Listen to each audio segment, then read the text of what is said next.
Your love is amazing, steady and unchanging.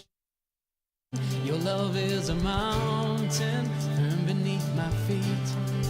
Your love is a mystery, how you gently lift me when I am surrounded. Your love carries me.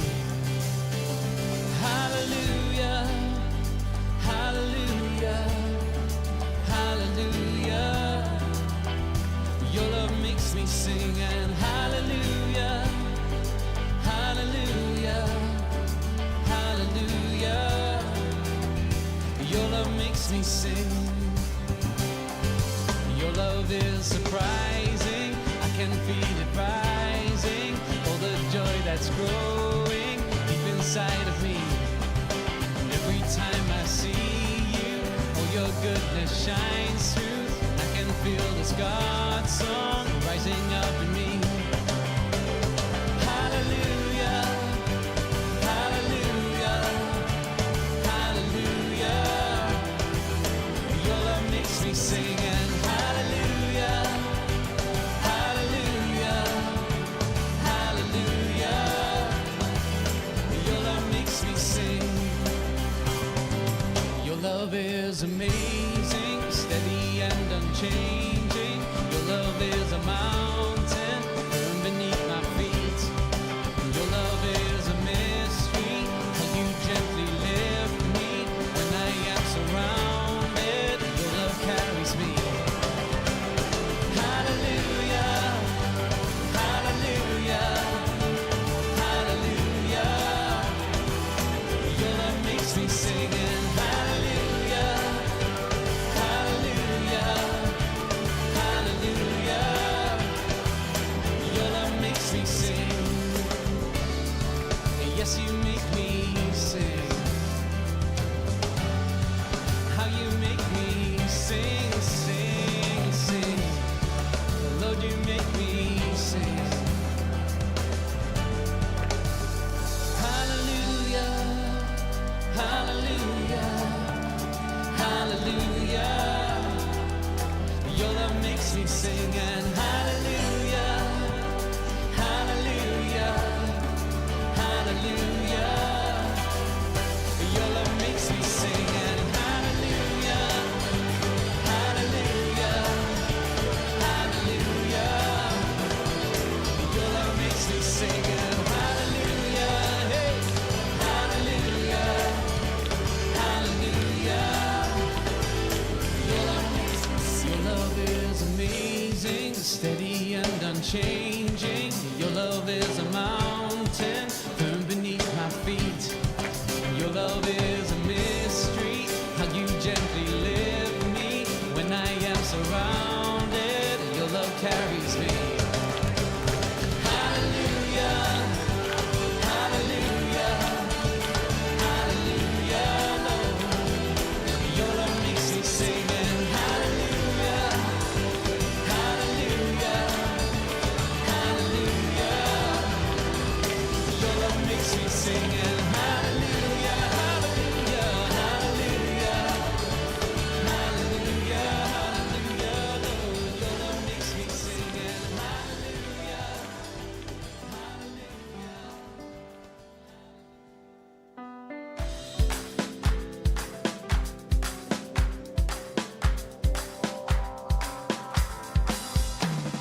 כל עובר ליבנו באימה, רואים שלא שכחת את עמך, רואים שלא הרפאת מנהגן, ודרכנו יום יום מכוון.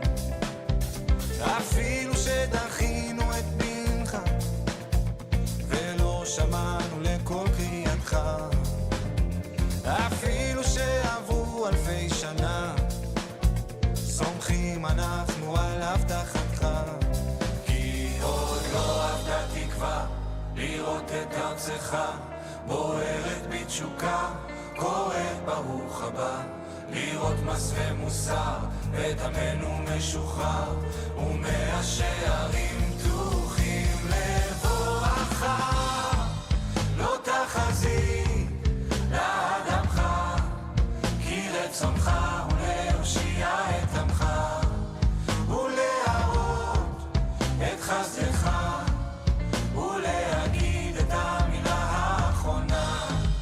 שוב תאחר ושוב תכבוש, כשנקרא ברוך הבא ברוך בנך, ואז תשפוך את רוחך.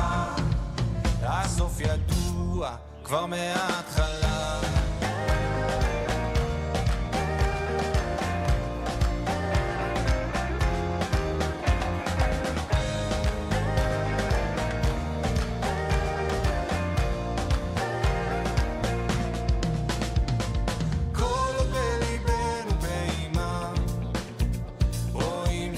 שכחת את עמך, רואים שלא הרפאת מלהגן, בדרכנו יום יום מכוון, אפילו שדחינו את בנך ולא שמענו לכל קריאתך, אפילו שעברו אלפי שנה, סומכים אנחנו על הבטחתך, כי עוד לא עבדה לראות את ארצך בוערת בתשוקה, קוראת ברוך הבא, לראות מס ומוסר, את עמנו משוחרר, ומהשערים פתוחים לבואך, לא תחזיק לאדמך, כי רצונך הוא להושיע את עמך, ולהראות את חסדך,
Well, good evening, everyone, and good Shabbos.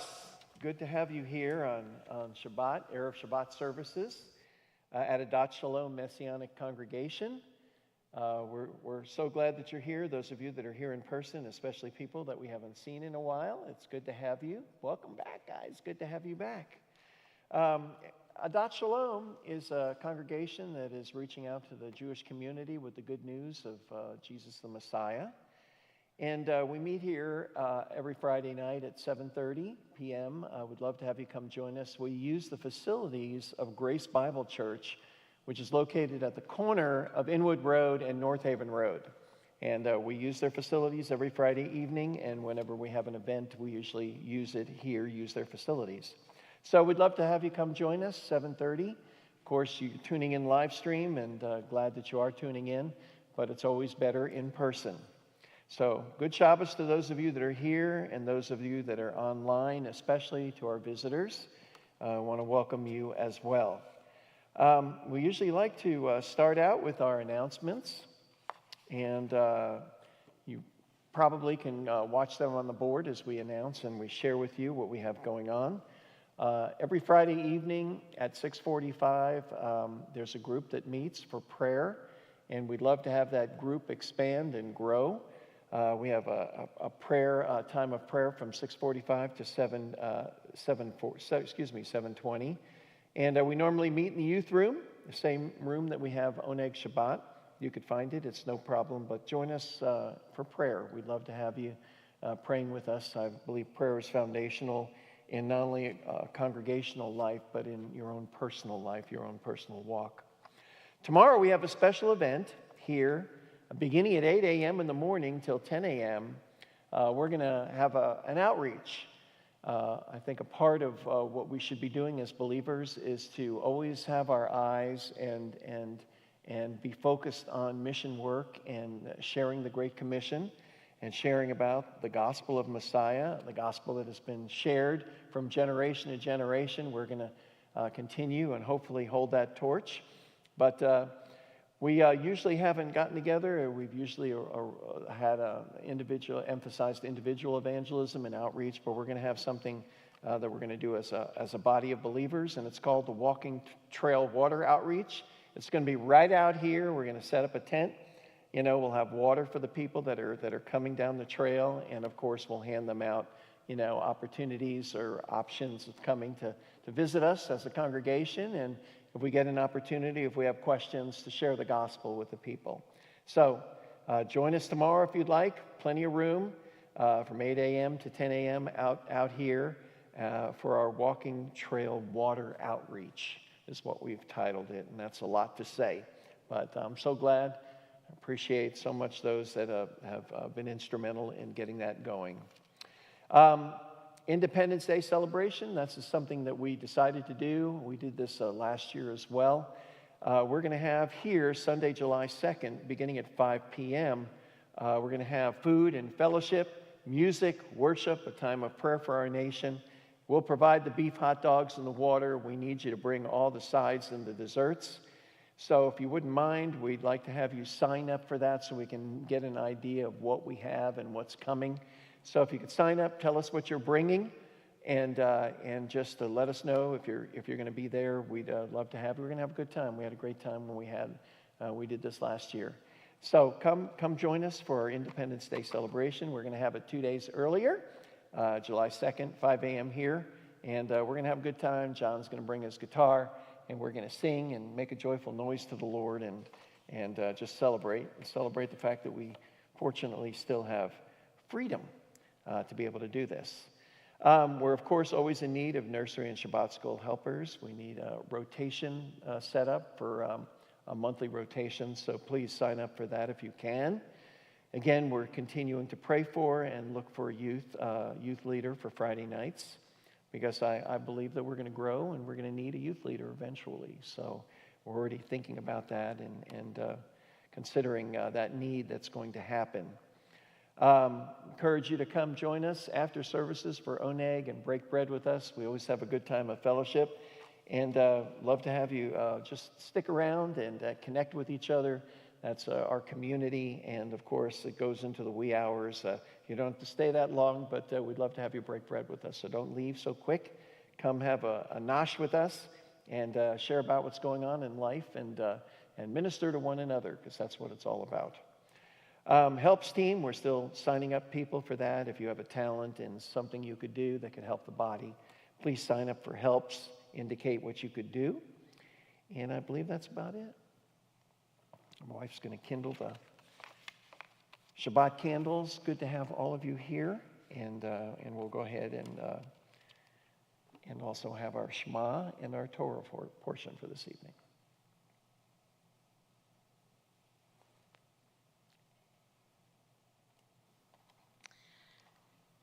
Join me as we welcome the Shabbat.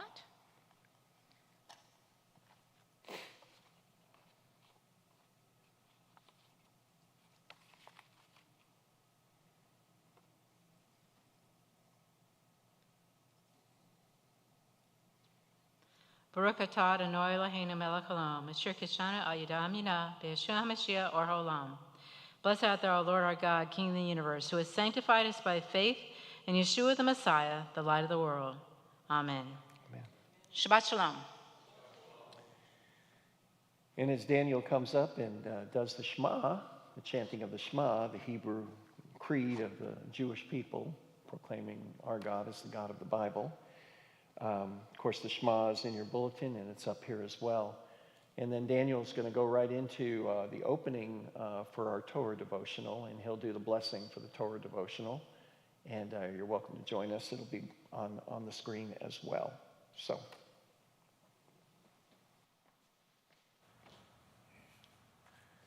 Please rise.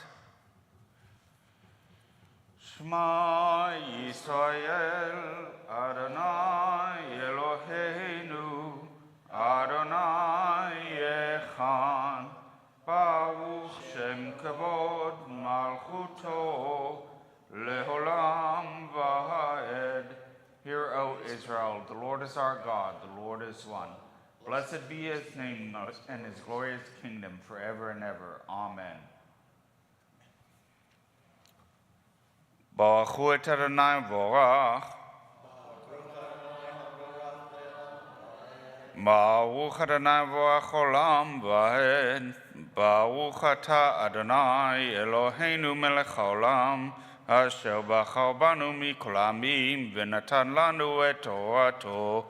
Baruch Atah Adonai noten haTorah. Amen. Thank you, Daniel. Okay.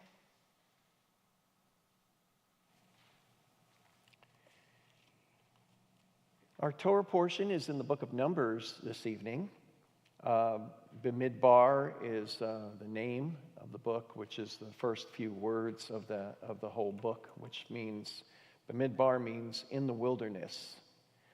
Our Torah portion is chukat, which means regulation, and the portion itself is Numbers 19, 1 through 22, so it's 3 chapters.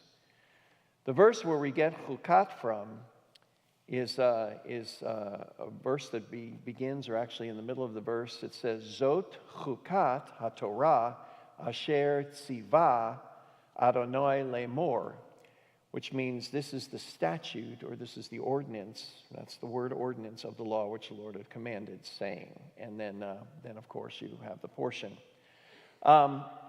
Just to let you know, this particular portion, to set it in context and give you a real brief overview, Israel is poised to enter into the Promised Land.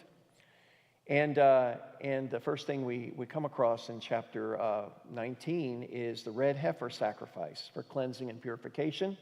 That's an interesting text in and of itself. It's also in New Testament talking about the red heifer sacrifice because it's a sacrifice that cleansed you from the defilement of touching something dead or being involved in something that had something that would defile you.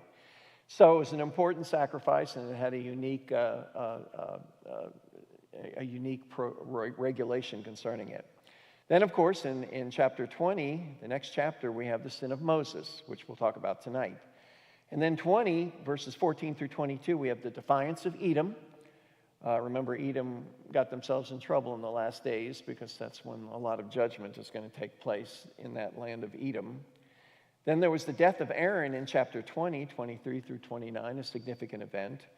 And then there was the defeat of Arad in 21, 1 through 3. A number of these nations, they were poised to enter in the Promised Land. A number of nations didn't want them to go through their land to get to the Promised Land, so there was conflict there. Then, of course, we also had something else that was interesting. We have the discipline of Israel with the bronze serpent. Remember, we did a message on the bronze serpent and the cross, which was a type of crucifixion. And then 21 till the end of the chapter there, we have the defeat of Sihon and Og, 2 kings that got in the way of Israel, and they were defeated. Tonight, we're going to do the sin of Moses, which is chapter 20, verses 1 through 13. So if you want to turn there, you're welcome to. We don't have this printed out for you and out there like we would normally in the message. So we rely on you who are home to look in your scriptures, or you who are here to look in your Bible. We pick it up in chapter 20, verse 1. Then the sons of Israel, the whole congregation, came to the wilderness of Zin in the first month. First month is the month of Nisan. Please bear in mind this is 40 years later after the Exodus from Egypt, because remember they disobeyed God, didn't want to go into the Promised Land, and God said, okay, you're going to have to take a few laps around Mount Sinai more for 40 years. So anyway, they were there and they were ready, they were poised. This is 40 years later to enter into Sinai from Kadesh, or into the Promised Land from Kadesh. Now, Miriam died there and was buried there. So we have the elder sister of Moses and Aaron letting you know that she passed on at this point, even before entering into the promised land as well. Of course, she was part of that generation. Verse 2, we have some issues coming up. There was no water for the congregation at this point. And they assembled themselves against Moses and Aaron, and they did this consistently, assembling themselves against Moses and Aaron. And the people thus contended or quarreled with Moses and spoke, saying, "If only we had perished when our brothers perished before the Lord." In other words, their desperation was such that they said, look, we should have died like the generation before us died. If only we had perished, we wouldn't be in this miserable condition here.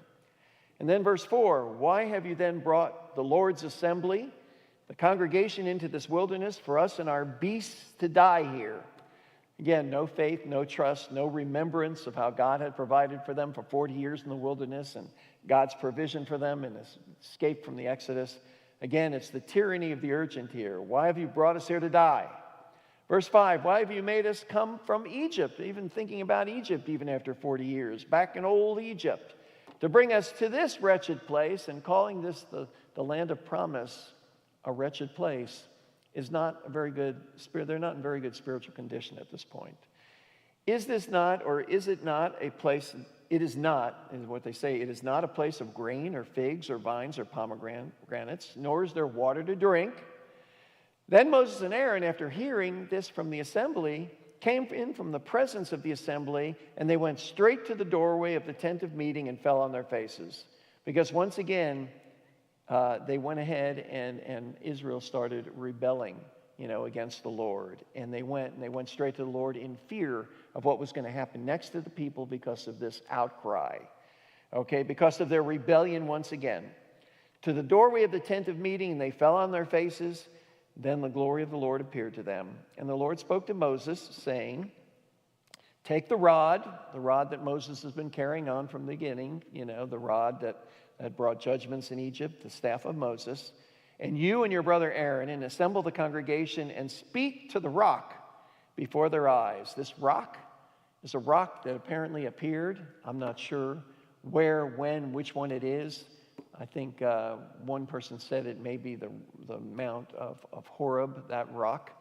But anyway, it's a rock before their eyes that it may yield its water. Now, you have to remember that this is a second incident where they cried out for water, because earlier in Exodus chapter 17, they came and had issues with water again at Rephidim, and they cried out to the Lord, and Moses was instructed to smack the rock, or smack this rock, and water would come forth from the rock, and the people once again they drank, and their beasts drank, and everything was fine. So they'd already been through this once before. And the Lord says, all right, take the rod, okay, and speak to the rock before their eyes, that it may yield water again, okay? "You shall thus bring forth water for them out of the rock, and let the congregation and their beasts drink." So Moses says, fine. He took the rod from before the Lord, and just as he had commanded him, and Aaron and Moses gathered the assembly before the rock, and he said to them, "Listen now, you rebels." Moses seemed like he was a little bit ticked at this particular time. Ticked off. "Listen now, you rebels. Shall we bring forth water for you out of this rock?" There's something wrong there when he said that, because there was no involvement of the Lord here. Shall we bring forth water?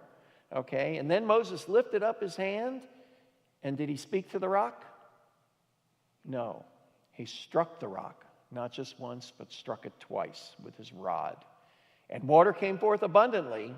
God was still faithful, and the congregation and their beasts drank. So all is well? No.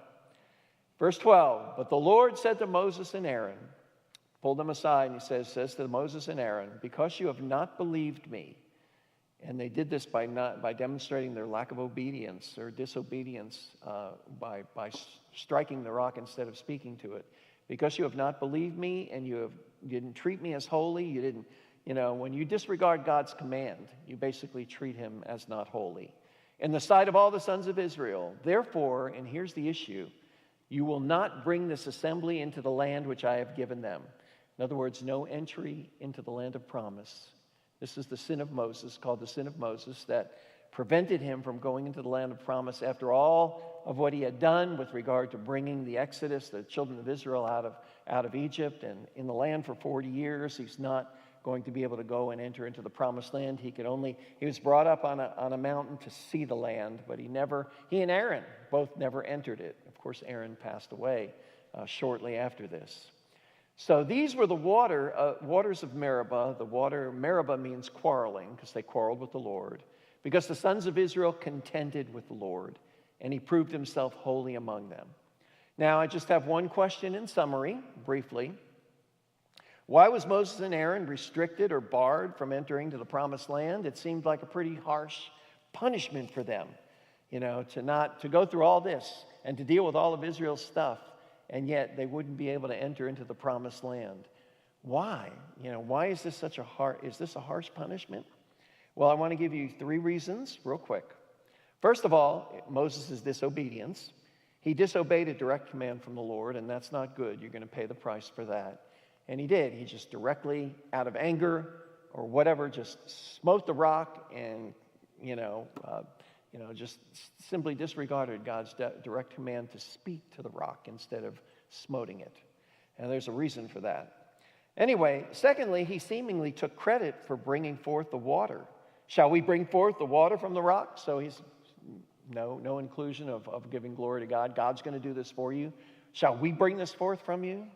But the third reason, I believe, and this is, I think, an essential one that you don't necessarily see here, but you see it confirmed in the New Testament, and this is the exciting thing about being able to see Scripture with Scripture. The rock is used as a type of Messiah who was smitten and has given us the water of life. The rock is a type of Messiah, a picture, a shadow of the Messiah who was to come, who is our rock, through whom we have the water of life. And he was smitten, but he was smitten once, only once, okay? That we may not we may not thirst again. Our Lord was smitten once for our sins, and he need not be smitten again. So what we have here is Moses, not only did he disobey God, but he basically went against type and smote the rock again when he needed only to speak to the rock. And the type was basically tainted because of what he did. In Corinthians chapter, if you look at Corinthians chapter 10, verse 1, real quick verses and I'll close out. For we do not want you to be unaware, brethren, that our fathers were all under the cloud and passed through the sea. And all were baptized into Moses in the cloud and the sea. This is crossing the Red Sea is likened unto baptism, another type of what was to come. They all ate the same spiritual food, manna from heaven. Of course, we get the bread of life from heaven. And they all drank from the same spiritual drink, for they were drinking from a spiritual rock, which followed them, and that rock was Messiah. I don't know how it was Messiah, what it looked like or whatever, but that rock, it was a spiritual rock that was there with them, and that was Messiah. And because he smote it twice, again, he deviated from the type that was only one. We only needed one individual and the superior sacrifice to be smitten once, and Moses went against that, and it was contradictory. Nevertheless, with most of them, God was not well pleased, for they were laid low in the wilderness. So, really, it was one of those things. As I looked into it, I thought it was kind of interesting just to see how you wouldn't really understand this if you didn't have the New Testament and understand why this was such a grave situation. Because he went against the type. The rock was smitten once for our sins, and that was it. So we have those things to ponder as we look at this Torah text. And that'll conclude it for the evening.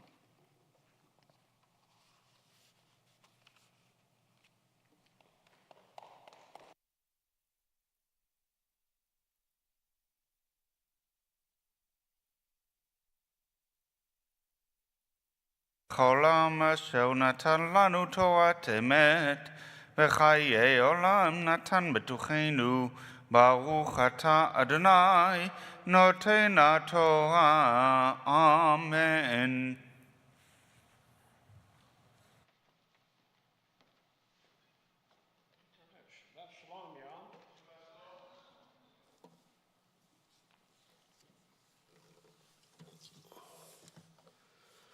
When Robin was announcing the Independence Day celebration, it brought to mind on the 4th of July, there's a new movie coming out called The Sound of Freedom.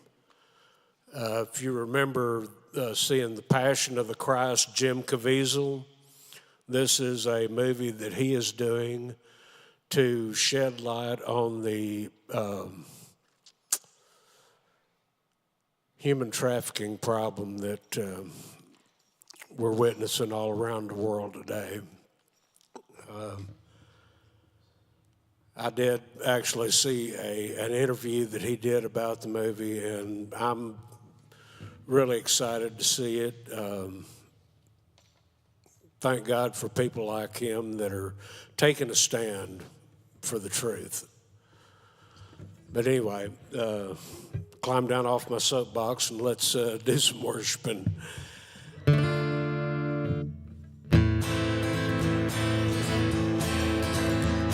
Shabbat Shalom, Shabbat Shalom, Shabbat, Shabbat, Shabbat, Shabbat Shalom, Shabbat Shalom, Shabbat Shalom, Shabbat, Shabbat, Shabbat, Shabbat Shalom, Shabbat, Shabbat, Shabbat, Shabbat Shalom, Shabbat, Shabbat, Shabbat, Shabbat Shalom, Shabbat Shalom, Shabbat Shalom, Shabbat, Shabbat, Shabbat, Shabbat Shalom, Shalom, Shalom, Shalom, Shalom, Shalom, Shalom, Shalom, Shalom, Yerushalayim, Shalom, Shalom, Shalom, Shalom, Shalom, Shalom, Shalom, Shalom, Yerushalayim. Pray for the peace of Jerusalem. Pray for the peace of Jerusalem. Pray for the peace of Jerusalem. Jerusalem shall live in peace. Shalom, shalom, shalom, shalom, shalom, shalom, shalom, shalom, Yerushalayim.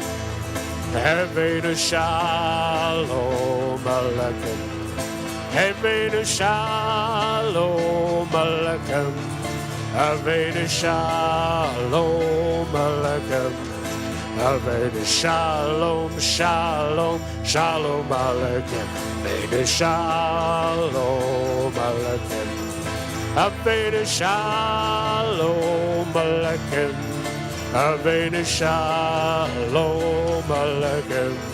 Avinu shalom, shalom, shalom aleichem. Avinu shalom aleichem. Avinu shalom aleichem. Avinu shalom aleichem. Avinu shalom, shalom, shalom aleichem.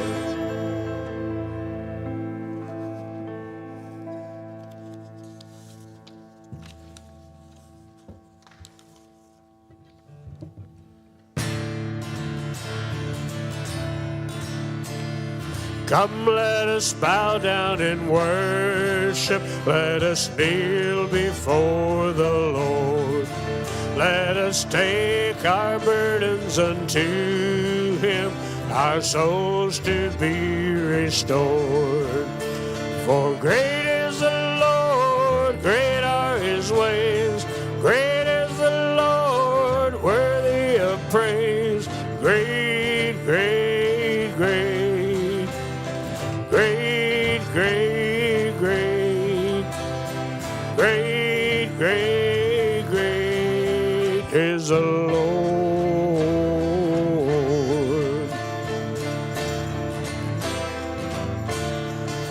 Let us raise our hands and praise Him, giving glory to the King. Remember the blessings before you and the healing that He brings. For great is the Lord, great are His ways. Great is the Lord, worthy of praise. Great, great, great. Great, great, great. Great, great, great is the Lord.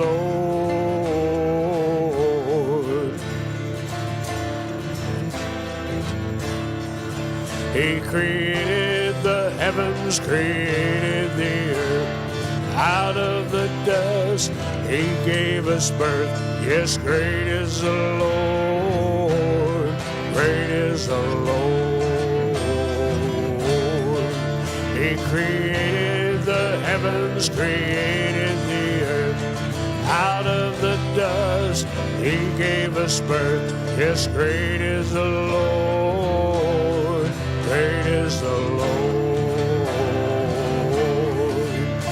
For great is the Lord, great are His ways. Great is the Lord, worthy of praise.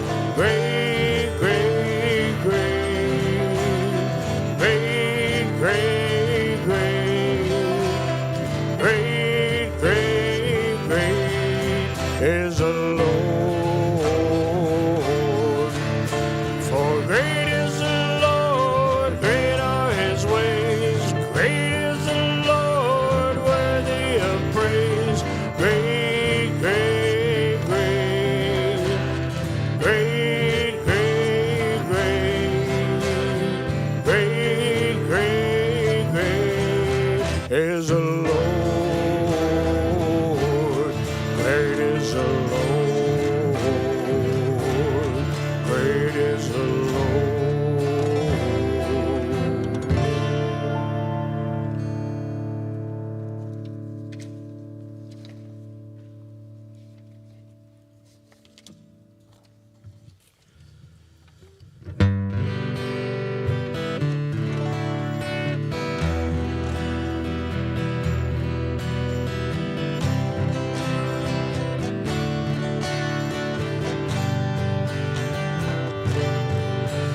Salvation belongs to our God, who sits upon the throne.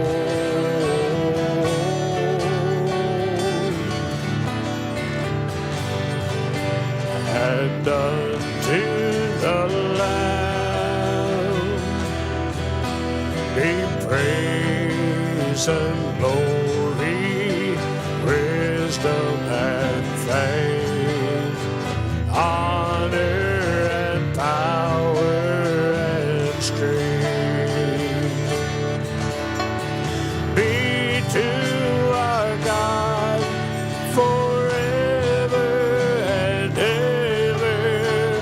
Be to our God forever and ever.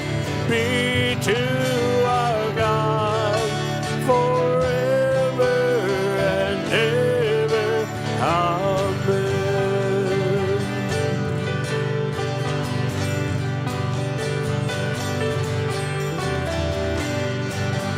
And we, the redeemed, shall be strong in purpose and unity,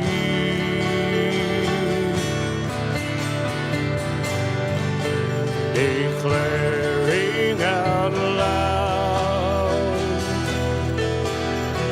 praise and glory, wisdom and thanks, honor and power and strength be to our God forever and ever. Be to our God forever and ever. Be to our God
this is what I've been created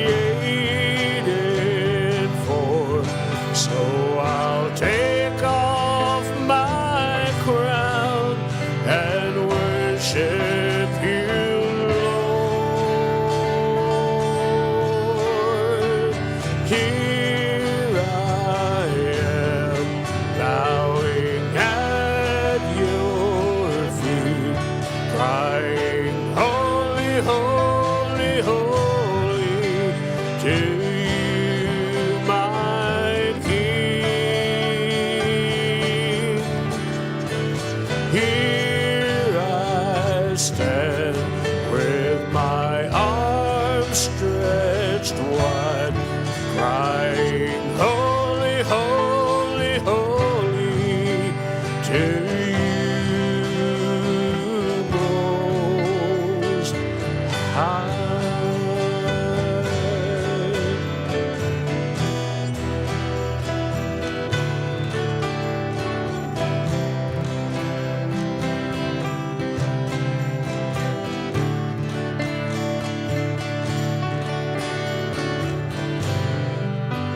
You created me to worship. You created me to love you with a love that'll never end.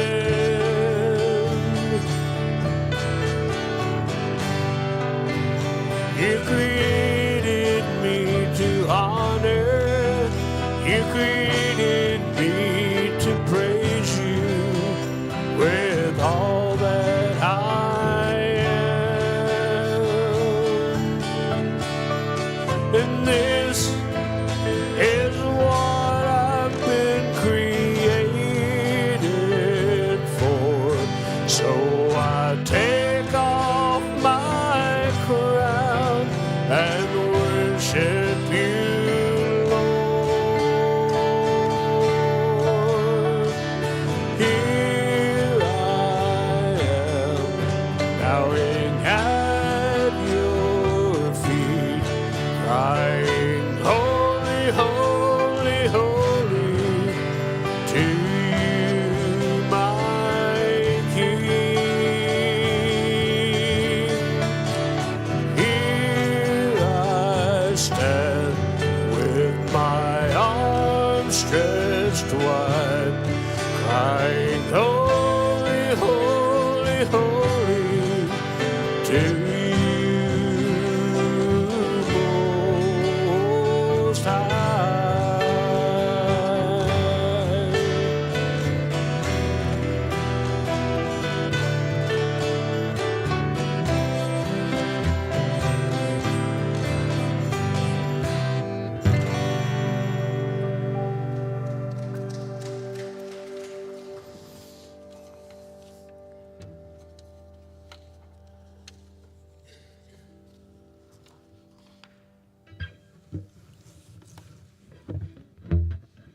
Thought this one goes along with tonight's message in Isaiah.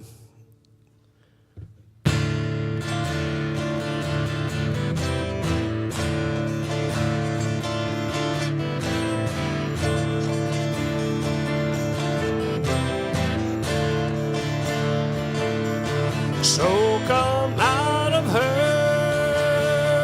oh my people, for the time has come to judge Babylon. So come out of her, oh my people, for the time has come to judge Babylon. For her sins have reached unto the heavens. All people and nations are drunk with her wine. For in 1 hour she will be thrown down. This is the day of the vengeance of our God. So come out of her.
the time has come. Oh, the time has come.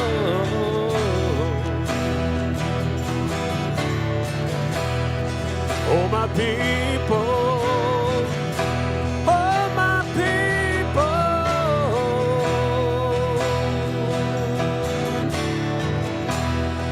Come on out of her.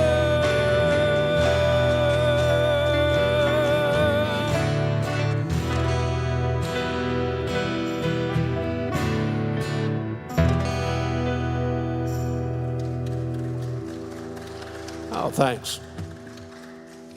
Father, we come to you now to praise your holy name. Lord, we thank you that one day you will be judging all the earth, and your name will be lifted high above every other name. You are the one true God. And we want to come into your presence tonight just to love you and praise you. And to thank you so much that you loved us enough, that you'd put on an earth suit and come and die for our sins, to draw us back to you. Lord, it's so easy to get caught up in the day-to-day, to get swept away with the ways of Babylon. But Lord, now is the time that we do need to come out, because we see it getting worse every day.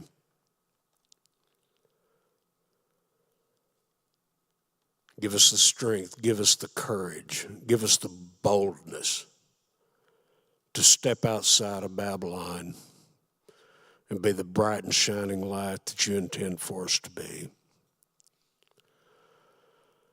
And Father, we thank you that as Robin comes now, that you've anointed him with the words that you'd have us hear tonight. Lord, let us take it to heart, that we not sin against you, that we would come out of the world and be what you've created us to be. Father, we love you. We praise you.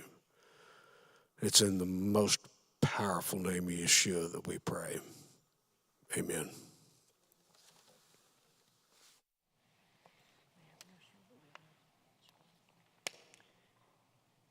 Thank you, worship team. Yeah, that last song is definitely appropriate. Will be appropriate from here on in Isaiah. So, will be appropriate.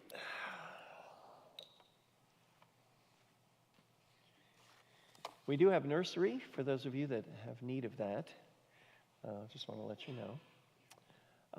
Also, we always, as we always do, we like to have a little bit of a schmooze time, a little bit of a warm-up time. So let's greet one another. And if you hadn't met somebody or hadn't seen somebody in a long time, or just if you saw them last week, greet them again. And let's schmooze a little bit and make everybody feel welcome tonight. That's the key to our assembly.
Just want to let you know, those of you that are online listening, that if you go to our website and you would like some notes for tonight's message, if you just go to adatshalom-dallas.org and press on the toolbar that says sermon notes, the sermon notes will pop up and you'll be able to follow along with the message. The rest of us, though, while you're here, we do have notes for you to come and follow along with us in our message, which we have tonight. By the way, I just want to let you know that tomorrow, when we do our outreach for tomorrow, we've asked our worship man, John, to come join us. And we're going to put him right in the middle of everything and just let him sing and as we outreach. So hopefully people will be attracted to his music, his outreach songs. He may have to sing Babylon right in the middle of Babylon tomorrow. So anyway, we're going to have him here and make a noise and pass out tracts, or pass out at least letting you know where Adat Shalom is, and try and share with people about the good news of Messiah, as we're supposed to do, because things are just getting darker and darker as time goes on. So we're going to hopefully be a light in a dark place and draw people to hopefully consider Messiah, because we all need to for salvation and deliverance. And quite frankly, shape of the world, we do need his return. So we hope that comes shortly as well. Anyway, thank you, worship team. I really enjoyed that. We had a pretty good amount of people there. Up there, we had Caleb back with us doing tambourine, and Mark was back there doing some guitar work. Anyway, and of course, Isai on piano, and grateful that they were here to pitch in and help. Really enjoyed a time of worship this evening, and I hope you did too. We're going to continue our teaching series titled Isaiah, the Evangelical Prophet. Just a little bit about Isaiah and the historical setting in case you haven't been here in a while. Isaiah was a Hebrew prophet. Prophets were spokespeople for God. They were called of God to be his spokesman, and what they did was reveal the word of God and reveal the will of God and the purposes of God to the people. Isaiah, his prophetic ministry was to Judah and Jerusalem during the time in history from 740 BC to 680 BC. And a lot of things happened regarding Israel at that particular time. So anyway, that gives you a little bit, not a real extensive intro. Just to give you a little bit of catch-up, we're going to finish up section 5 in the book of Isaiah, which we've been in the last 4 or 5 weeks, which covers chapters 36 through 39. Section 5 is titled Hezekiah's Description of the 14th Year of King Hezekiah. Now, that's an unusual description or title of a section, but nevertheless, it summarizes best what is going on, because it contains a number of key events. The 14th year of King Hezekiah, a number of key events, namely, of course, dealing with the specific threat from Assyria. King Hezekiah was king of Judah for 29 years. He was king from 714 BC to 686 BC. So he was a good king. A lot of Judean kings were not. Half of them were good, half of them were bad. Hezekiah was one of the good ones. And during this time period of the 14th year, I want to give you 4 subpoints that we've already covered. First of all, we had in chapter 36 the taunts from Sennacherib, the king of Syria. Apparently, when they came together to try and have a little confab, the delegation of Israel from Judah, delegation from Assyria, before Assyria was going to threaten them again. Maybe he was seeking their surrender.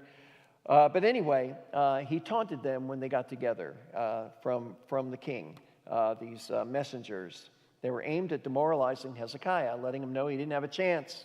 And not only did they taunt Hezekiah, but they taunted his God as well. The taunts were aimed at the God of Israel. And of course, that wasn't going to benefit them in the long run.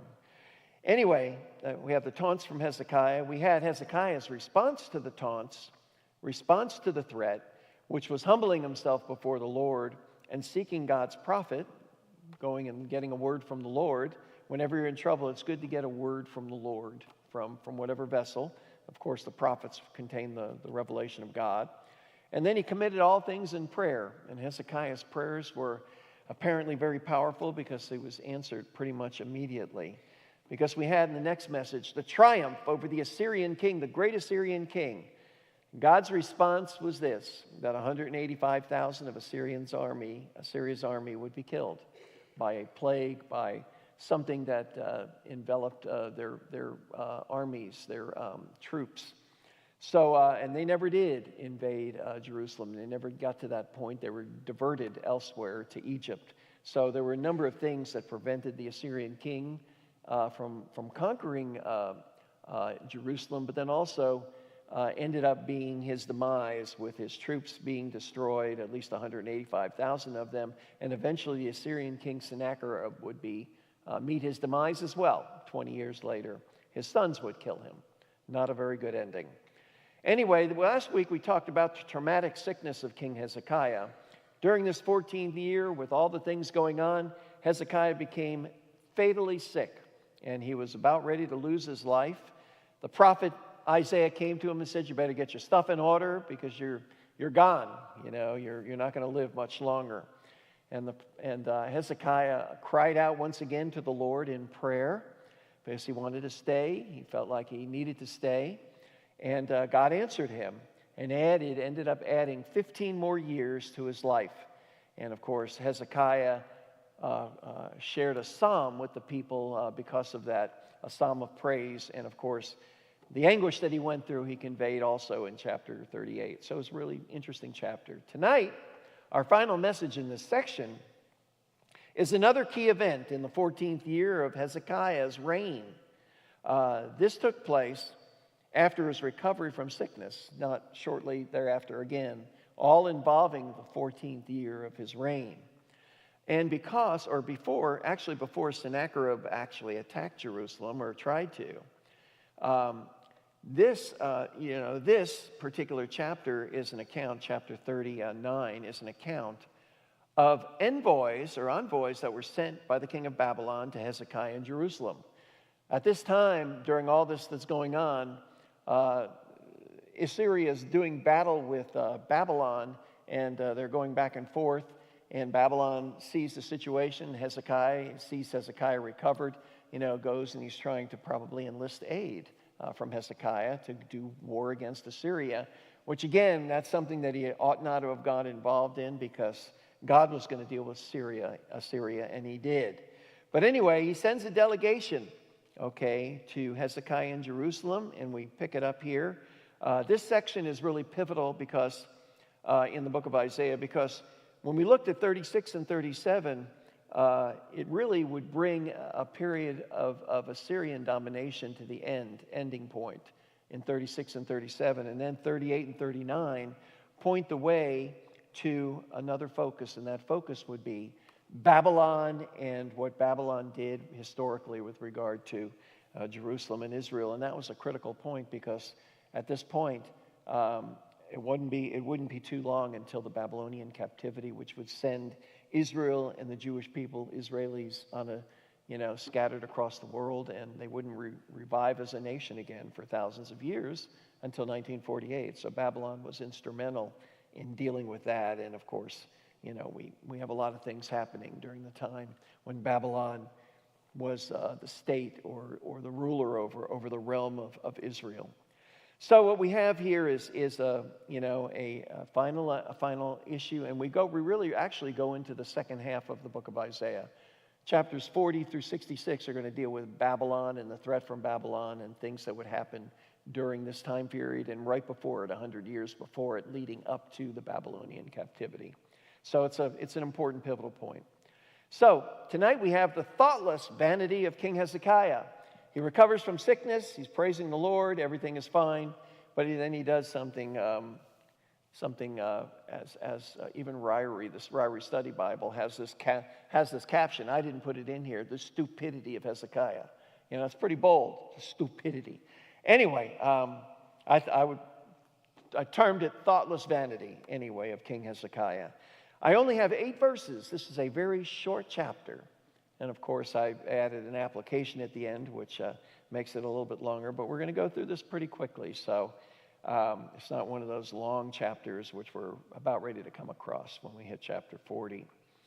But we have 3 subpoints and 8 verses in this chapter. And we're going to get right into it right away after we pray. Father, we thank you for this time together.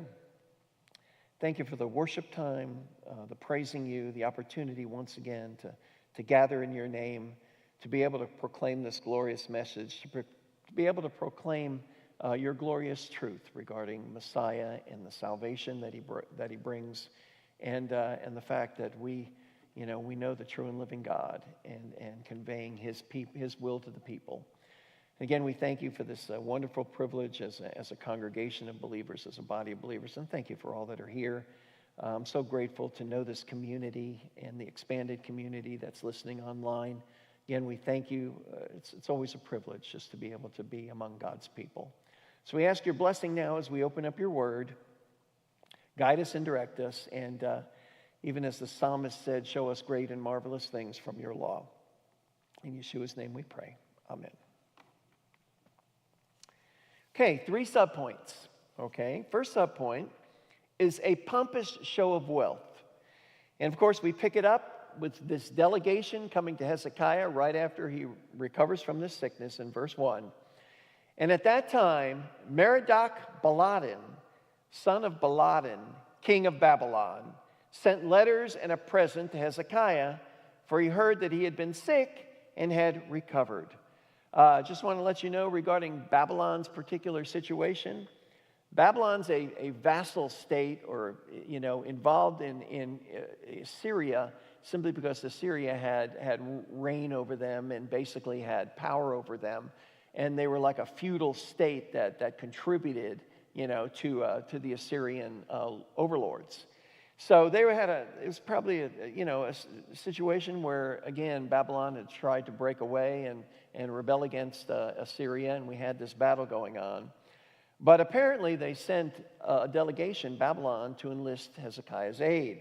It's heard that Hezekiah had been recovered. As a matter of fact, the king of Babylon had heard about the wonder of his recovery.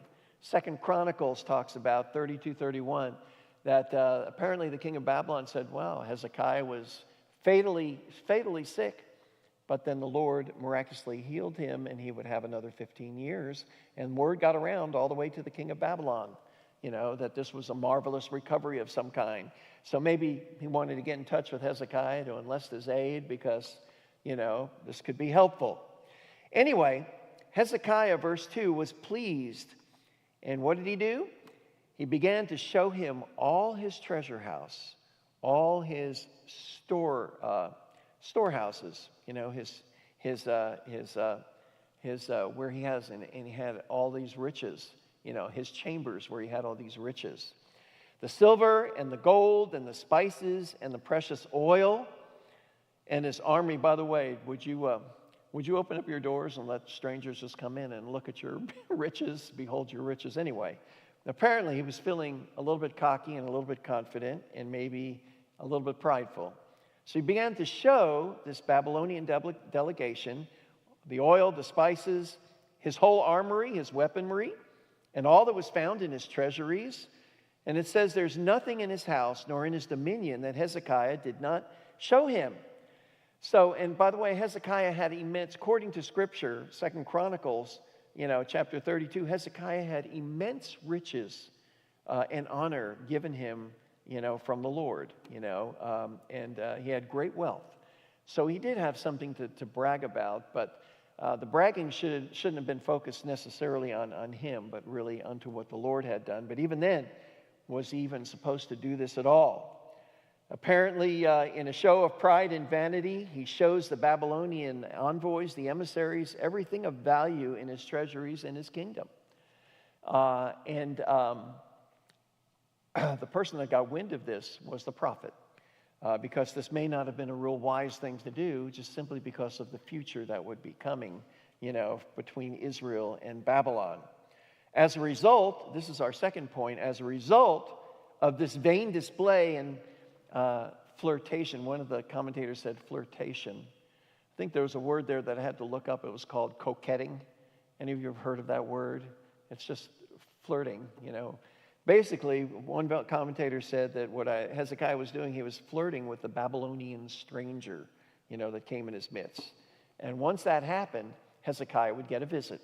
And he got a visit from Isaiah the prophet. When a prophet visits you, it could be for good or could be for ill.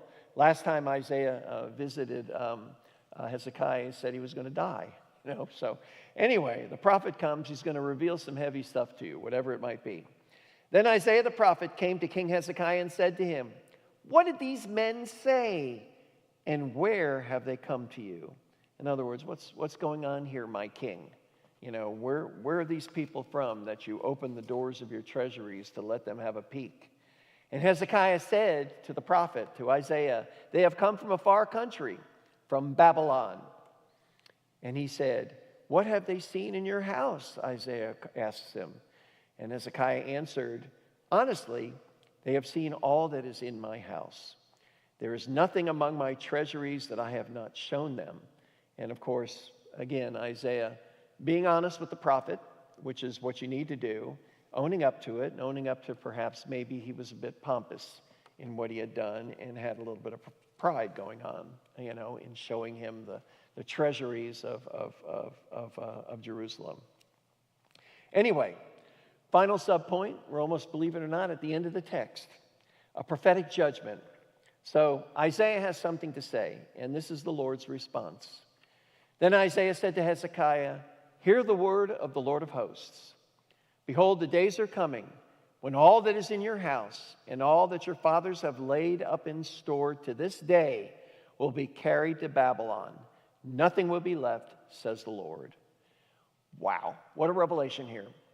Here, Israel, the southern kingdom, of course, Assyria, the northern kingdom has already been overrun by Assyria. But you had the southern kingdom still there and surviving and thriving, and the Lord was with Hezekiah. But then you have this prophetic prediction. And I don't know if it was just, because of this showing or this show of pride, but you have this prediction that all these that you see, all this that's going to happen, is going to be carried away. And not only that, King Hezekiah, not only that, some of your sons, verse 7, who will issue from you, whom you will beget, will be taken away, and they'll become officials in the palace of the king of Babylon. Of course, officials in the king of Babylon probably were eunuchs. And of course, that's what happened. Remember, Daniel was carried away in the Babylonian captivity. So what we have here, Isaiah gives Hezekiah a two-part prophecy of judgment here. First of all, the nation's wealth will be carried off to Babylon. And then some of the king's descendants himself are to be forced and serve in the court of Babylon. So we have something really drastic that even Assyria was not able to do, and that's to overrun and conquer Jerusalem. Now, please note that when this prophecy is taking place in 701, BC, that this would not be fulfilled until the days of King Nebuchadnezzar of Babylon, until that time. In other words, the Babylonian captivity, which would come about more than a century later, in 605 BC. So we have a lot of years to go before this is actually fulfilled. But again, this is unique because it's prophecy of the future, and sure enough, it did come to pass. But what triggered it was this group from Babylon, this delegation from Babylon coming and overlooking Israel, almost like maybe allowing them to lick their chops about, the riches that they were going to eventually take from Israel, unfortunately, or from Jerusalem. So what they would do, by the way, with regard to the kings, when Babylon did conquer Jerusalem, they did take King Jehoiakim, which is, of course, ancestry down from Hezekiah, king of Judah, and other leaders as prisoners, and, of course, Daniel was one of them as well. So they'll be taken away, your riches are taken away. Then Hezekiah said to Isaiah, well, what would be the response of this news? The word of the Lord which you have spoken is good. as of course, Hezekiah, always pretty humble when he gets confronted and when he has to deal with an issue that he needs and is clinging to the Lord. Again, he was a good king. And he said, for Hezekiah thought, there will be peace and truth in my days. Now, this is a little bit short-sighted because here you have this prediction of this happening, eventually, that Babylon's going to come and conquer Jerusalem. But for Hezekiah, he knows it's well ahead, ahead when his sons and sons of sons are coming about. At least in my particular case, there's going to be peace and truth in my days. And why wouldn't he think that way? After all, Hezekiah only had 15 more years because God promised him 15 more years. He says, at least in my realm, there's going to be peace. At least I don't have to deal with a lot of service in my day. Anyway, he wasn't worried because he wouldn't have to be here to deal with it. And I hate to say it, but sometimes I think about some of the things that are going to come upon our particular nation and what may happen in the future. And I say to myself, well, my wife and I, unless the Lord gives us another 30 years or whatever, and gives us a lot more time, we won't be here. But nevertheless, doesn't mean that you shouldn't prepare for it, and doesn't mean that you don't, help the future and deal with the fact that your ancestors are going to have to deal with this. So again, we have this prophetic judgment and, of course, this unique reply. But Hezekiah, I don't think, meant anything by it other than he just felt relieved that there wasn't going to happen anything suddenly to him at this point. All right, that's it. What we did was we had a pompous show of wealth. We had a personal inquiry by the prophet, and we had a prophetic judgment, and that closes this particular chapter. And we're going to enter into really the second half of the book of Isaiah. It took us a while to get to this point, but we have the second half coming. Now, as far as a personal application, what we draw from this and what we take from this, we see a king's vanity, and then after that we have a prophetic judgment. And I thought, in light of what Hezekiah experienced and his pride and the vanity that perhaps he showed, I thought we'd do a little bit of a topical study on biblical exhortations to those who would boast in their wealth and their power and in their wisdom. Have any of you boasted in your wealth and power and wisdom? We don't have a whole lot of wealthy people.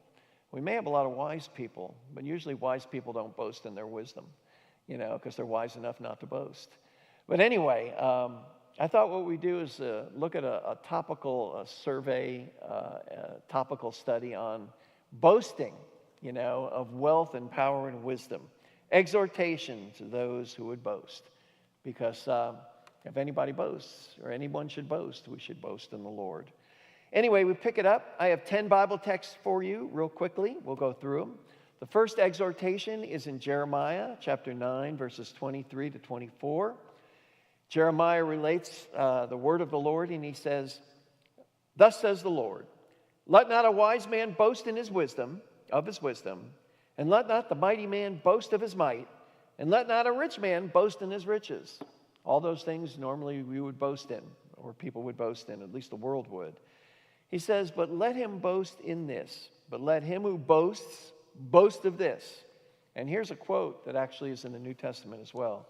That he understands and he knows me. The greatest treasure, the greatest thing that we could boast in, and even then, we shouldn't necessarily boast, but if you're going to brag about something, that you understand and you know God. In other words, the knowledge of God, the personal knowledge, the relationship you have with God, the knowledge of God is our greatest treasure that we could ever have, that we could ever boast in. And he says this, that he understands, he should boast that he understands and knows me, and that he understands something about me. These are my priorities, that I am the Lord, who exercises loving kindness, same word there for mercy, who exercises justice, fairness, righteousness, and of course, righteousness, which is uprightness and morality and truth. That I exercise these things. These are my priorities on the earth. Loving kindness, justice, and righteousness on earth. For I delight in these things, declares the Lord. So, let a man boast. Let him boast in the Lord, and let him boast in the priorities of God. That the Lord is manifesting loving kindness and justice and righteousness instead of boasting in wealth and power and might. This is the important thing. This is what God delights in.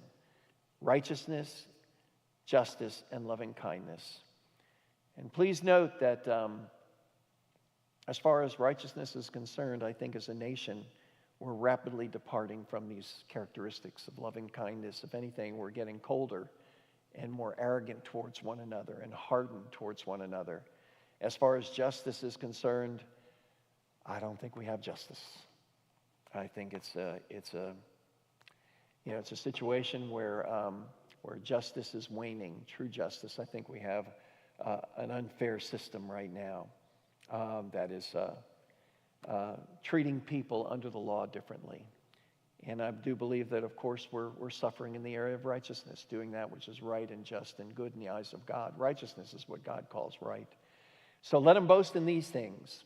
If you're going to boast in anything, let him boast that he knows me and he has the knowledge of me and hopefully following me. Second exhortation, we go back to the Torah in the book of Deuteronomy on boasting, the exhortation on boasting. We pick it up where Moses is in the wilderness and relating what God has done with them and how God has provided for them. We pick it up in Deuteronomy 8:16, verse 16. In the wilderness, God fed you, Israel, manna, which your fathers did not know. They didn't know what it was. That's what they called it, manna. What is this stuff? Where does it come from? Your fathers didn't know about it. That he might humble you and that he might test you to do good to you in the end. In other words, when he sent manna, that was God's provision. They didn't have any other provision other than God providing for them, and I believe that was to let them know that they were to trust and teach them to trust in the Lord and to love God and obey him, and that God would provide for them as a result. That was the lesson. And he says this, otherwise you may say in your heart, if you don't look to me for provision, you might say in your heart that my power and the strength of my hand made me this wealth. By the way, I believe this is the attitude of a lot of people or most people in the world, that I've done this and my hand has made me this wealth and I have what I have because of me. Of course, what the Lord wanted to teach the Israelites, because they were going to go into a land where everything was going to be laid out for them, because the land was conquered, but nevertheless there was productivity in the land because of the people that were there. He says, you shall remember the Lord your God, for it is he, and I love this statement, who has given you power to make wealth. This is true of everyone. It's the Lord that gives you the ability to make wealth. If you have what you have, it's the Lord that has given that to you, that opportunity. If he's the one who gives you life, he's the one that makes provision. He's the one who has and guarantees the products that we have, that we might be able to have productivity and prosperity and inventiveness. He's the one who gives you power. Even the knowledge and the wisdom all comes from him. That he may confirm his covenant which he swore to your fathers, by the way, that he might allow you to understand the blessings that will come forth that he promised, which he swore to your fathers as it is to this day. So anyway, the idea of boasting, it all comes from the Lord, and of course the Lord is always testing Israel and let them know that, let man not trust in bread alone, but by every word that proceeds out of the mouth of God. That's in Deuteronomy chapter 8 as well. Our third exhortation is in the New Testament. Paul is talking to young Timothy about boasting. He says, instruct those who are rich in this present world not to be conceited, not to be boastful, or to fix their hope on the uncertainty of riches, but on God who richly supplies us with all things to enjoy. Instruct them, and this I think goes back to the first exhortation, to do good, to do righteous, to be rich in good works, and to be generous and ready to share. In other words, lay up eternal treasures. Don't be conceited in your riches, but use those riches to do the will of God, which is to do good, be rich in good works, generous and ready to share. God will supply all that you need. And by doing that, you store up for yourselves, or they stored up for themselves, the treasure of a good foundation for the future, which is the eternal inheritance that we have, so that they may take hold of that which is true life indeed, filled with God's blessings. In other words, live for the Lord with whatever it is that God has given you. Let those who are rich in the world, in this present world, be not conceited or boastful for what they have. Anyway, we go to Proverbs, and Proverbs, of course, is really one of my favorite books, if not my favorite, talking about boasting. Proverbs chapter 27, 1 and 2. Don't boast about tomorrow, for you don't know what a day may bring forth. And you don't know what a day would bring forth. Only God knows. Scripture says in James, I don't have this text down, but it's a good, we ought to say when we do something or we talk about tomorrow, if we're going to go and do something, we ought to say, if the Lord wills, we're going to go do this, we're going to live and do that. We're going to make decisions if God wills. So don't boast about tomorrow. You don't know what a day may bring forth. And also on boasting, I like this. He says, let another man praise you and not your own mouth, a stranger and not your own lips. If you're going to boast, let somebody else boast about you. For apparently you've done something that has impressed them. Don't heap praise upon yourself. Let it be from an objective source, because you're going to be biased, okay? And please, even let it be from a stranger who doesn't really know you to even favor you. Let another man praise you. Let another man, honor you. That instead of self-boasting. Proverbs, that's common sense there. Proverbs also writes in Proverbs 11:4, riches do not profit in the day of wrath. And they don't. In the day of God's wrath, your riches ain't going to help you squat, okay? But righteousness delivers from death, particularly the condemnation of sin and death, from which we are saved by the imputed righteousness we receive in Messiah. Righteousness does deliver from death, but riches don't profit in the day of God's wrath. They don't. Proverbs also exhorts us in Proverbs 11, he who trusts in his riches will fall, but the righteous will flourish like the green tree. And the green tree is always connected to water, the water of life. The righteous will flourish like the green tree, but he who trusts in his riches will fall or boasts in it, the exhortation there. Finally, this proverb is interesting. It took me a while to figure this one out. This is Proverbs 18:11. He says, a rich man's wealth is in his strong city. A rich man's wealth is his strong city, and like a high wall in his own imagination. All right, I chopped that up and I beat that up bad, so I'm going to go through it again. A rich man's wealth is his strong city, and like a high wall in his own imagination. There are a lot of things money can buy, but it can't definitely guarantee you good health, can't guarantee you happiness, and it can't guarantee you a life after death. And really, in your own imagination, you may have put this wealth as a high wall, that the riches are going to protect you like a high wall, okay? Man's wealth is his strong city. He thinks he's got a high wall, but not necessarily. He pictures himself as being protected, that his wealth, will protect him, but not necessarily, because that could be penetrated very, very quickly. Like I said, there's a lot of things that wealth cannot guarantee. And of course, wealth doesn't even guarantee you tomorrow. Only God can. In Ecclesiastes, which is a book that I love, it's a common sense book, talking about the reality of life. The Ecclesiastes writer, Solomon. Solomon writes this, furthermore, as for every man to whom God has given riches and wealth. Okay, this is to you who God has given riches and wealth, whatever that may be. He has also empowered him to eat from them and to receive his reward and rejoice in his labor. That's what God did.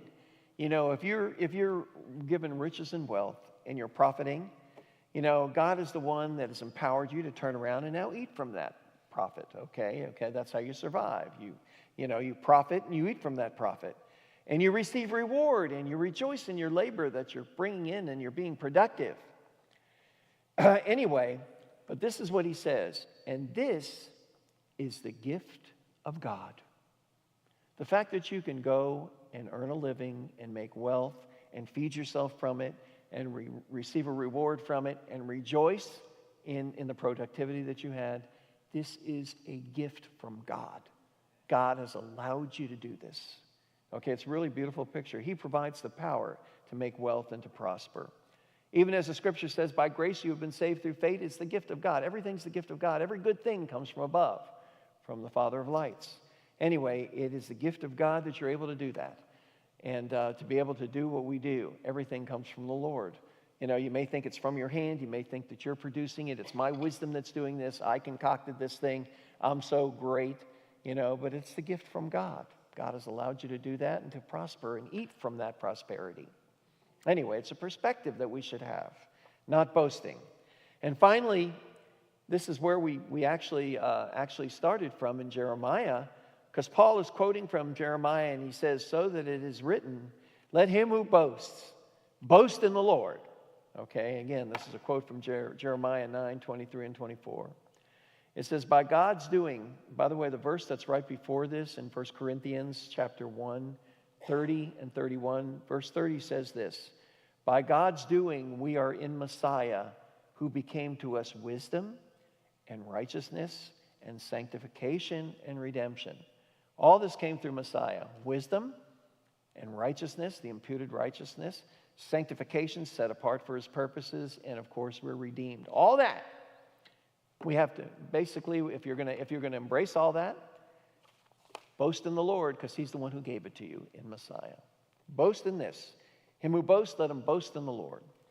All right, finally, I got one last final example of boasting, and then we'll close out with this. This is a text from Daniel chapter 4. And this is concerning the great king of Babylon. Remember, we started out with Babylon tonight? The king of Babylon?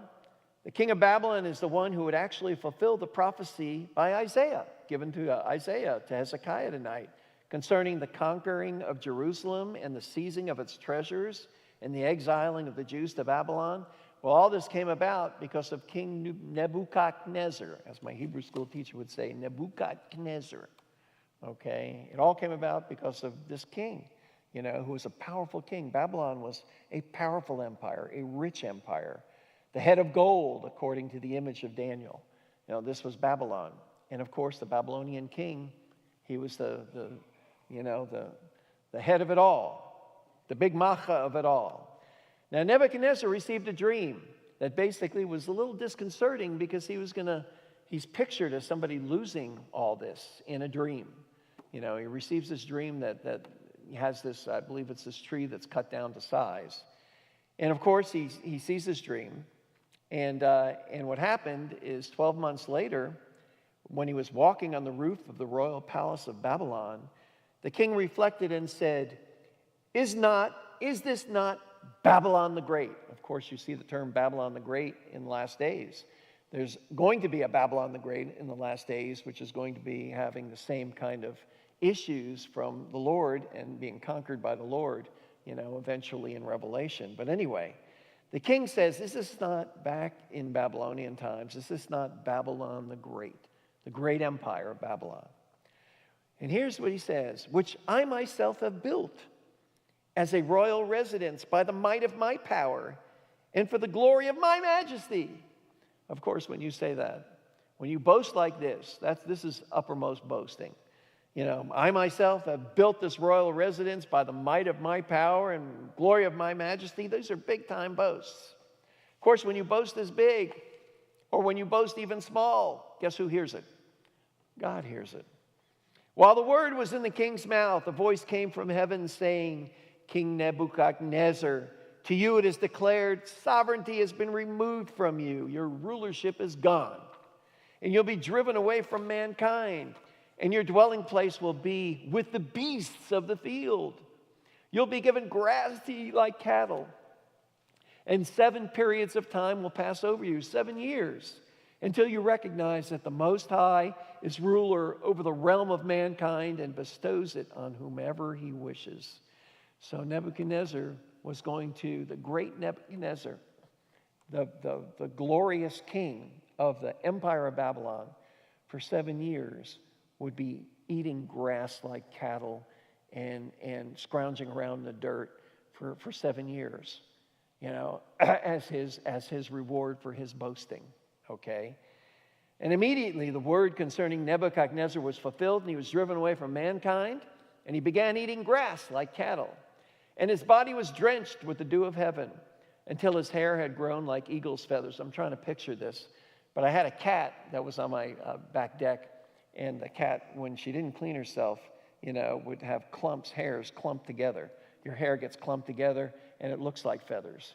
I don't know whether this is a picture of it or not, but anyway, his hair his body was drenched with dew of heaven, and his hair had grown like eagle's feathers, and his nails were like bird's claws. That, can you picture that picture that picture of the majestic king, my majesty? Well, here he is eating grass and looking like some strange situation there with all his looks. From you eat grass for a few years, that's what you look like. Bird's claws from hand. Anyway, you got a real mess on your hands. You don't look too kosher. Anyway, but at the end of the period, I, Nebuchadnezzar, and this is his relation, his what he relates. At the end of that period, I raised my eyes towards heaven, and my reason returned to me. And I blessed the Most High and praised and honored him who lives forever. In other words, he became humble before the Lord. And of course, with that experience, he would be humbled. I love that verse where he says, my reason returned to me. He was thinking like an animal, okay? Just munching grass. And finally, his reason. The Lord has a way of taking reason from you.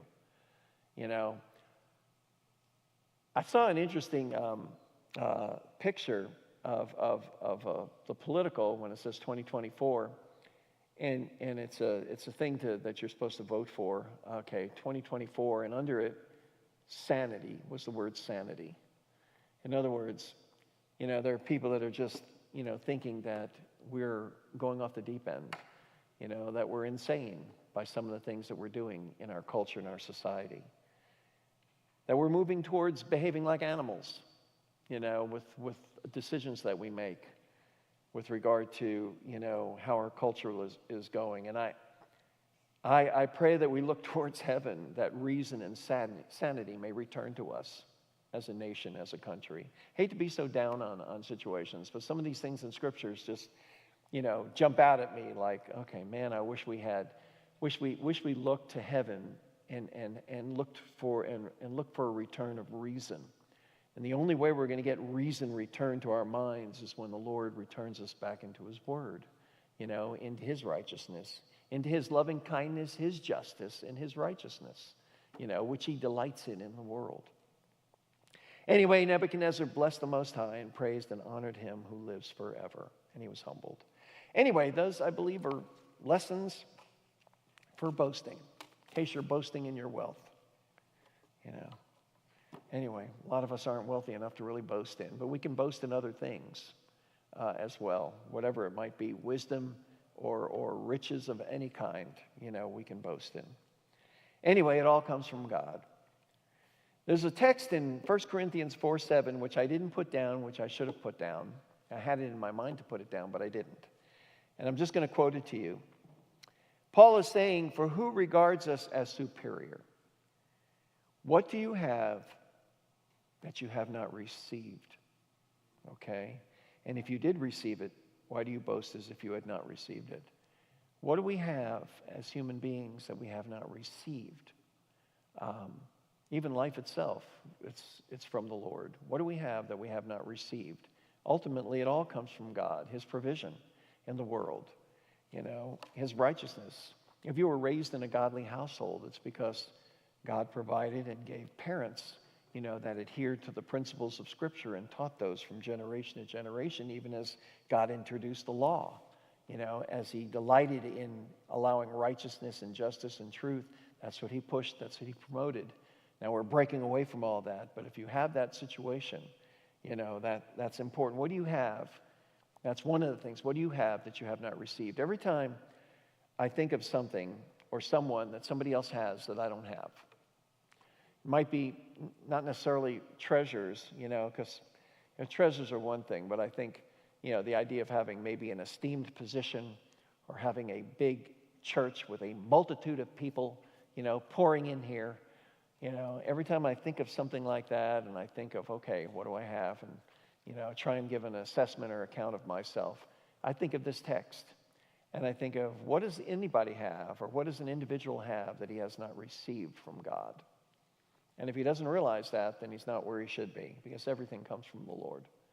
And it puts me in my place and it comforts me. What does a man have that he has not received? If you consider that, You'll never get jealous and envious of anybody because you know whatever they have, even the wicked, whatever they have, they've received that dispensation or whatever they have going.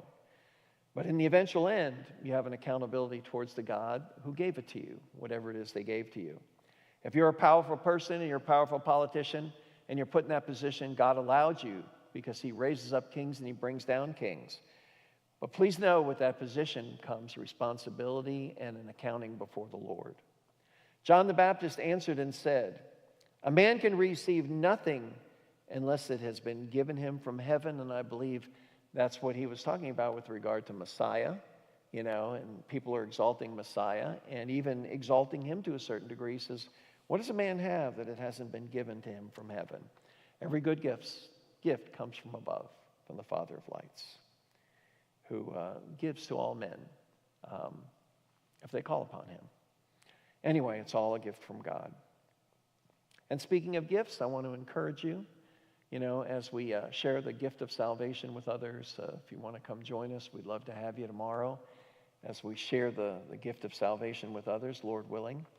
And may God give us doors to open up because it all comes from him. Anyway, God bless you in all that you have, and may we use whatever it is we have to his glory and commit it to him. And because it all goes to him anyway, and it's all from him. Let's pray. Father, we thank you for this time together. We thank you for your word. We thank you for an opportunity to come together and break bread together now as we have oneg. And again, I thank you for the privilege of having whatever it is we have. Everything comes from you, Lord, and I'm grateful for it all. Grateful for this evening. Grateful for just the privilege of being able to be a part of your spiritual family, and grateful for the time that you've given us. Just like you gave Hezekiah 15 years, Lord, may you give us 15, 20, 25 years more to serve you according to your will.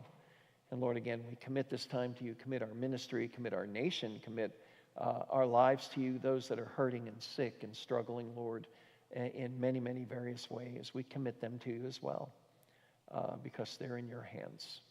Again, we thank you. We praise you in Yeshua's name. Amen.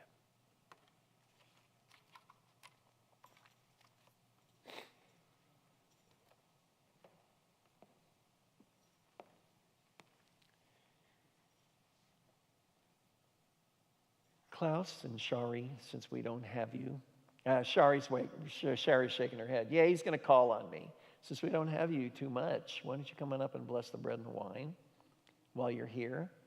I could never get Shari to do this alone, but now she has Klaus on her side and hanging on to her that she comes up and she's able to do this.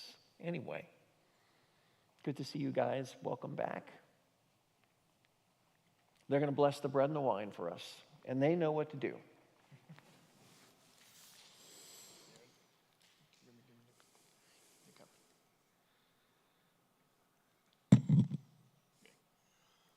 Before they do that, just got a reminder, please, if you can, since we did this kind of late, if you're coming to the 4th of July thing on July 2nd here on Sunday, where we're going to have a great time and good food and wonderful fellowship and everything, sign up, please.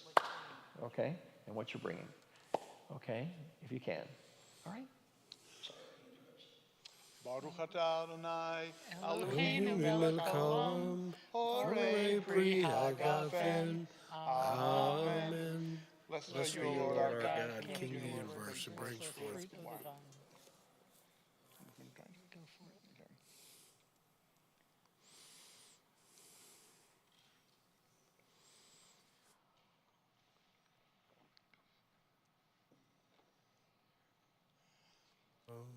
Baruch Baruch atah atah Adonai Eloheinu melech haolam, hamotzi lechem min haaretz. Amen.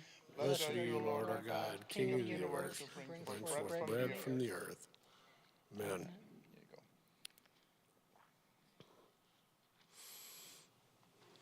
Good Shabbos. Good job. Klaus and Shari, they live about 3 hours away. They used to live around 5 hours away, but we've known them for many, many years. Here, stay there, stay still, don't go nowhere. We've known them for many, many years, and they recently were married not too long ago. Almost 2 years. Wow, time flies. Dear friends, lovers, supporters of our ministry, and I always called Klaus the German rabbi, and he's just been dear friends, and just grateful for you guys, and want to let you know I appreciate you being here tonight. And Shari's about ready to go up north to have a grandbaby, to be able to hold a granddaughter, and might just pray for her that all goes well, and blessing on them and mom. So anyway, good to have you guys here. Okay. Love you guys.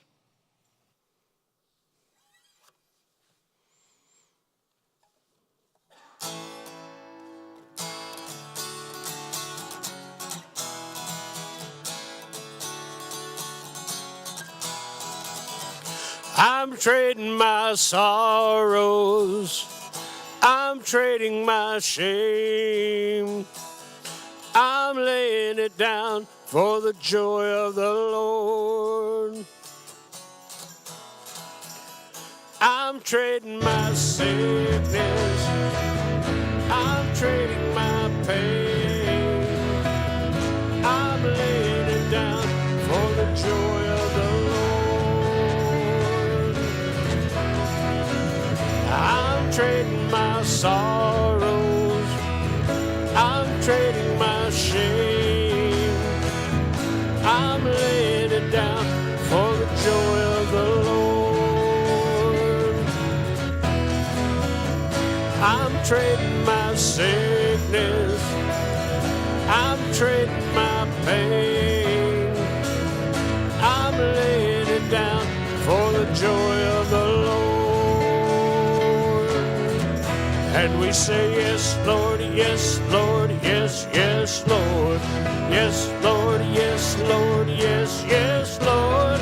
Yes, Lord, yes, Lord, yes, yes, Lord. Amen. And we say, yes, Lord, yes, Lord, yes, yes, Lord. Yes, Lord, yes, Lord, yes, yes, Lord. Yes, Lord, yes, Lord, yes, yes, Lord. Amen. I pressed but not crushed, persecuted, not abandoned, struck down but not destroyed. I'm blessed beyond the curse, for his promise will endure, and his joy is gonna be my strength. Though the sorrow may last for the night, his joy comes with the morning. Though the sorrow may last for the night, his joy comes in the morning. Now I'm trading my sorrows, I'm trading my shame, I'm laying it down for the joy of the Lord.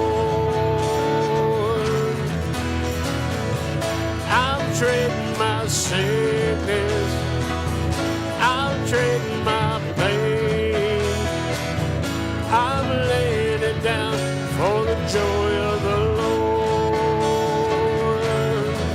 And we say, yes, Lord, yes, Lord, yes, yes, Lord. Yes, Lord, yes, Lord, yes, yes, Lord. Yes, Lord, yes, Lord, yes, yes, Lord. Amen. And we say, yes, Lord, yes, Lord, yes, yes, Lord. Yes, Lord, yes, Lord, yes, yes, Lord. Yes, Lord, yes, Lord, yes, yes, Lord. Amen. Amen.